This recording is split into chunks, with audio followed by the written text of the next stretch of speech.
Deuxième partie de l'histoire de Semmelweis, qu'on pourrait appeler la contre-attaque de l'armée du statu quo.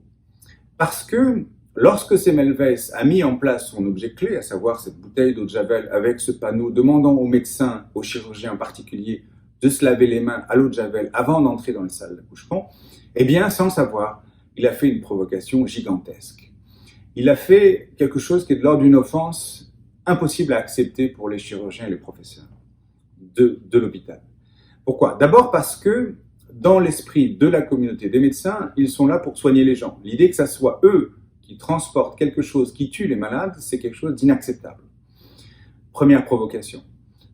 Deuxième provocation, à l'époque, en 1848, à l'hôpital de Vienne, comme dans tous les hôpitaux, comme partout dans le monde, les chirurgiens forment une communauté à part. Et puis, ils forment une communauté à part avec certains signes de distinction. Et en particulier, le fait que leurs mains soient sales, c'est un signe de distinction.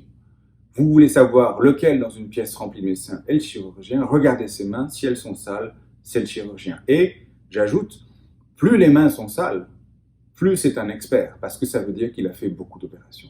Vous voyez, c'est une espèce de logique communautaire qui se met en place. Et donc, quand Ignaz Philipp Semmelweis demande aux médecins de se laver les mains, il est en train de bafouer une règle implicite de la communauté des chirurgiens. Et là, l'armée du statu quo se met en place pour essayer de répondre. Et la contre-offensive va être ultra violente. D'abord, il va être attaqué sur son origine étrangère. Je l'ai dit au début, c'est un Hongrois qui est venu au Grand Hôpital de Vienne. Et donc, on va lui reprocher son origine étrangère. Toute la xénophobie que l'on peut trouver dans ces pays-là, dans nos pays en général, va trouver à s'exprimer. Voilà, c'est un étranger, c'est pour ça qu'il ne comprend pas la logique de ce que c'est que la médecine en Autriche. Et puis, on va l'attaquer sur ses idées politiques. On va dire que c'est un libéral, c'est pour ça qu'il est en train de dire ça, il est en train d'essayer de déstabiliser une profession, etc., etc.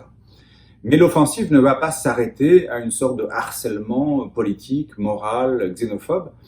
Eh bien, le Conseil de l'Ordre des médecins va se réunir et va décider d'expulser Semmelweis du Grand Hôpital de Vienne en 1848. Et donc, c'est extrêmement violent, il perd son emploi du jour au lendemain, et c'est d'autant plus violent qu'il essaye de postuler à un poste non rémunéré, donc pour continuer à faire son travail d'obstétricien sans être payé, et là encore, on le refuse, parce que la contre-offensive est ultra violente.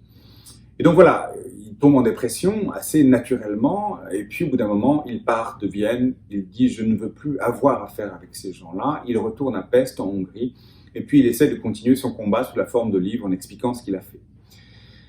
Cette histoire est admirable de mille manières, je vais essayer d'en tirer une ou deux leçons dans la capsule suivante.